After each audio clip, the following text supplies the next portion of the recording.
We're going into a home improvement segment, and we have Selom, the dream maker. She makes dreams come true with even the littlest budget that you have. I beg. I saw that comment on Facebook, and that's why I chipped it in. Please. So Selom has joined us. She's an interior designer and project manager and founder of Cento Projects Limited. We're talking home flooring types, the pros, the cons, and all of that. So I can stay for that conversation, Selom, but you can make magic. I told you you can do magic. No, I'm no longer a magician, I beg. Oh, you're a magician. Is that true? Yeah. Not true. On Facebook earlier this week, Selom came to write that her client wants, like, you know, the nicest things, but they're telling her that the budget's no. I don't want to spend and I went to write, but Selom, you're a magician. So, are you not a magician? No, but how would you want a luxurious space, a luxurious decor, but on the other side too, I don't want anything expensive. How? There's something for everybody. There's something for everybody.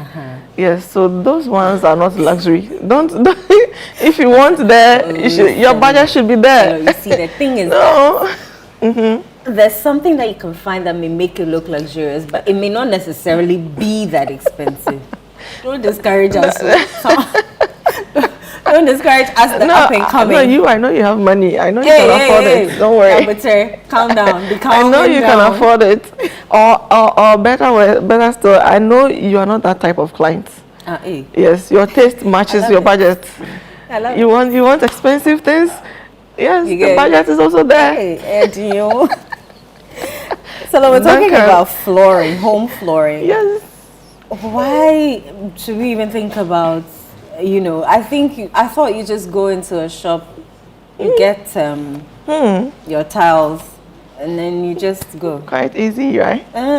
So why do you have to necessarily put a lot of thought into the floors in your home? Actually, so you see, it's not as easy as you see it to be or you think of it, right?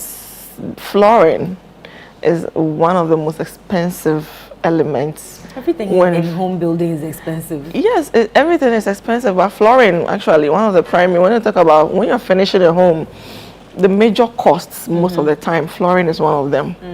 Yes, flooring is one of them. One of the major costs, one of the most expensive elements, and usually because of that, the least mistake costs so much. Yes, the least mistake costs so much. I mean, and flooring, there's most of the flooring options are such that once you finish installing and it's a mistake, you can't remove them unless you pull everything down. Wow. So a lot goes into it, a lot of money goes into it, and come to think of the fact that because of the mass size, I mean, the space they cover, they set the tone for a lot of things to actually be brought in. That's why you can't go wrong with it. Flooring is, most people will usually neglect it, but once you set the tone for black tiles, yes, when everything else you're bringing in should actually match it. Exactly. I see. I mean, I just thought it was some easy process. So you just go into a shop. Oh, I like this. Oh, I like this.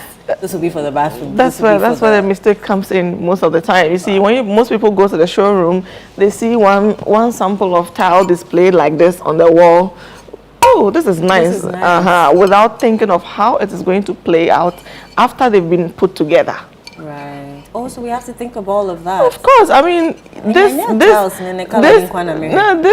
on its own looks nice. Yeah, it does. However, have you thought of, I mean, this is just one tile. Yeah. And you're looking at an entire room. You are looking at an entire room, an entire house. Imagine putting this together, putting plenty of this together. Okay. Do you get it? Will it look the same, or would you still like it if you're seeing plenty of this at a go? Okay. Do you get it? Those are some of the questions you might want to ask yourself. That's why you don't just go to the shop, point out because you like this pattern. It looks nice on its own. However, would you still like it after they come together? Okay. I see you've laid different things out here. Yes. Should every room in a house have a specific flooring? Not necessarily. Okay, so you can do one thing. You can do one thing. I mean, however, that's mostly preference issues. However, so you can do one. Some people are very minimalist, simple. Hence, the same thing throughout the entire house. Okay. Other people also prefer to have a different look for each space. Okay. A different look for each bedroom, a different look for each bathroom, a different look. I mean, yes, you just have to, make sure that they flow easily among each other. If not, so there's no rule that we should have the same thing throughout. No, no. I see you laid stuff out here for us. Yes. Where? What is what? What is which? What is that? So talk about the different types of flooring options, right? There are plenty. In fact, there are thousands of options. Yes, there are plenty of them. For people who don't like to make decisions, that would be a tough call. Like, you enter, a tiling shop or a place that sells floor plans, and then you go, oh my God, I don't know what to choose. But I guess that's where you come in. There's a client. I have this client I'm still working with. I mean, what she doesn't like is for you to give her too many options. Oh Lord. Just give me 2 options. Let me choose one. Once you add the third option, she gets confused. She gets confused. There are plenty of options, from ceramic tiles to porcelain tiles to carpets to hardwood floors. Even with hardwood floors, there are different types of materials that can be used to achieve the hardwood, from solid wood to engineered wood to laminate wood, to natural stones, to cork bamboo. There are plenty. Wow. Yes, plenty. Vinyl floors are all over the place now. Yeah, I've seen so that. maybe let's just categorize them into the two options. Okay. Probably the temporal or the cheapest options, and then the permanent solutions or options, right? Okay. Now it looks like over here we are mostly used to a lot of the time tiles, right? Ceramic and porcelain tiles, and then somehow to hardwood floors are also kind of there, and then natural stone. Yeah, that's also expensive. Natural stone, marble, granite, quartz.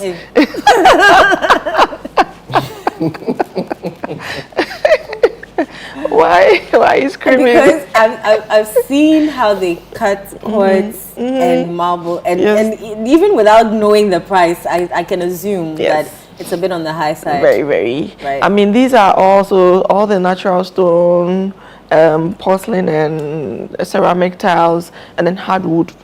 These are actually some of the most expensive options available on the market. Although amongst these 3 categories, porcelain and ceramic are probably the cheapest. Wow. Yes. Hardwood floor, hardwood most of the time made from solid wood is quite expensive.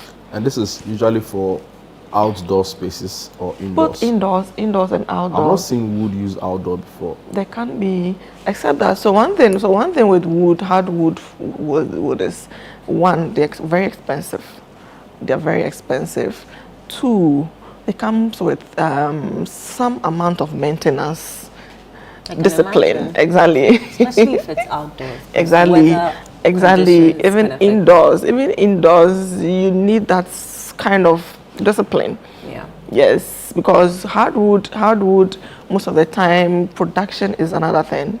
It takes time to produce. It goes through lots and lots of processes, right? On the other side too, after installation, now maintenance, because wood most of the time can easily scratch. Yes, so if your home is very busy, you have a very busy environment at home, prone to water, humidity, hot temperature, these are all some of the factors that might not really go well with your hardwood flooring. So because if you have kids and pets at home, hardwood flooring most of the time is not usually advised. Again, because of the humidity and all these heat issues, spaces like kitchen, bathrooms are not ideal for hardwood floors.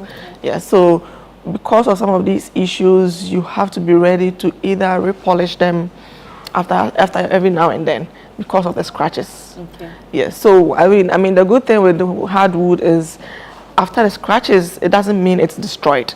Okay. Yes, you can still work around it and gain the freshness by repolishing it. Okay. You get it? So that's one thing about wood. It's quite solid, it's very durable and all that, just that maintenance level. Yes, and so for some of us who there's some people who just want one thing and then that will be it for the rest of my life.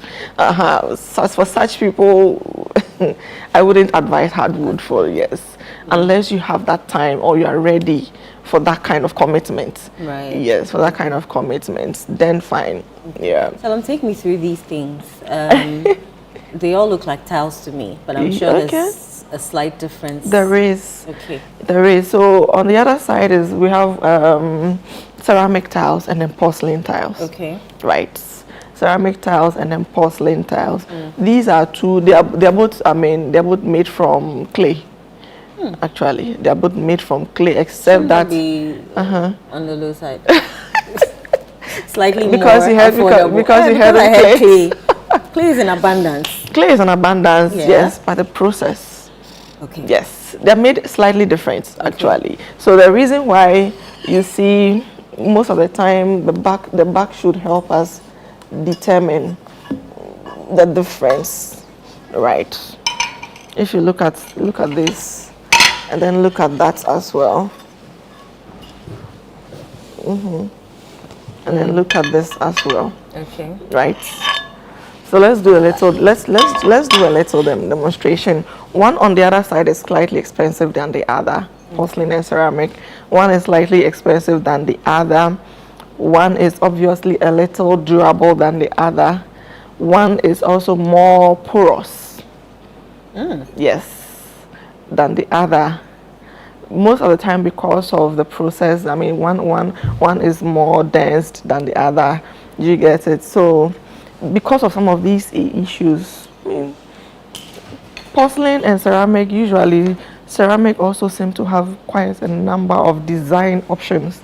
Okay. Yes, design options. But then I want you to tell me which one is porcelain and which one is ceramic.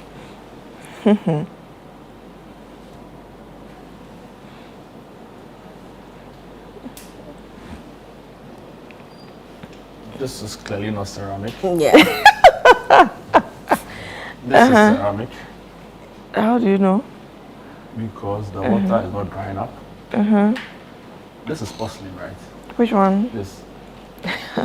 This is porcelain. Are you sure? That is ceramic. Ceramic would have the water still. Wait, this is ceramic. But shouldn't ceramic because it's made of clay. Both of them are made of clay. Are you? But ceramic will usually have water still on the surface. Porcelain will have the water soak it Soak up. inside. This one I'm not sure. It's a honey hole. So wait, you tell us. Anyway, so porcelain porcelain is not porous. Porcelain is the one that actually still has the water. On it. Yes, this is ceramic. This one actually, you see, it quickly absorbs the water. Yeah.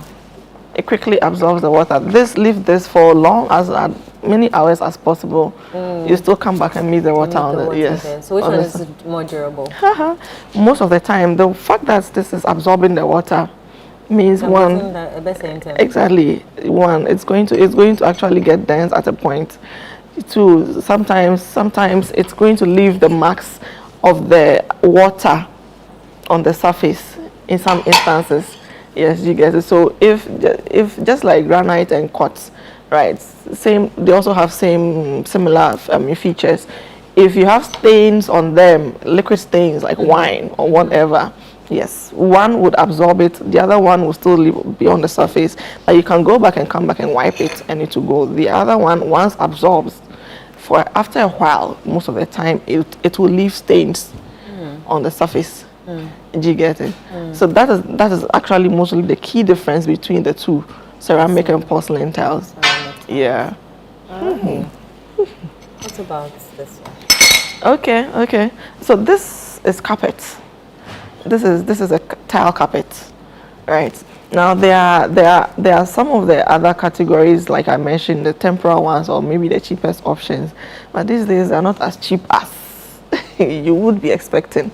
Right, carpet is one of the temporal solutions, or let me say what we usually refer to as floating floating flooring, Okay. in the sense that you can actually install them on top of another flooring, right? So carpets, how do you call it? Cork, bamboo, even some of the stone hardwood flooring can actually be installed on top of another. So let's just say you are renting, you move into a home, and Duncan, can you tell me your apartment? Are you liking that? Are you liking the flooring? Whatever it is, yeah, what the hell? Or those ones that when you see you get angry. It's tiles, so.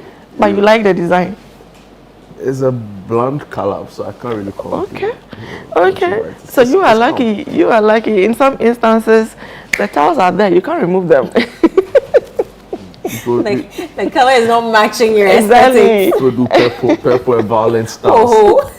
The tiles are there. You can't remove them. You are just renting. Yeah. You get it. But you still want to find a way to make the place look good for yourself. I saw someone say that if you go to rent an apartment and the space is tiled halfway to the wall, you know, just don't, right? Because a lot of these people try to hide the watermarks. Yeah. You know, so probably means it's an area that's prone to flooding. And is that true?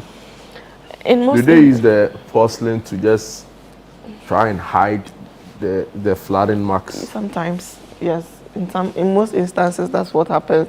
Yeah. I mean, people don't want to see the moisture on the wall, so let's find a way to permanently, you know, the tiles can cover it, and you can barely even see after years, even after how many years. So it's one of the easiest solutions most people would go to, rather than repainting and always applying damp-proof and blah blah blah.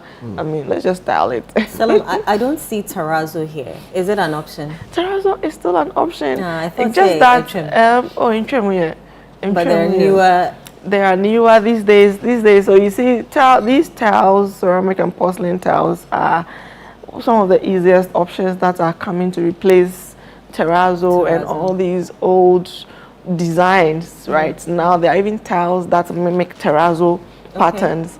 Yeah, so maybe you still like the terrazzo design, but you don't have that time and energy to, mix them and produce them yourself. So just buy the tiles that is made in this way. Do you get it? Anyway, so back to what I was saying, the carpets. If you're in such a situation, you don't like the floor, but you've already paid for the rent.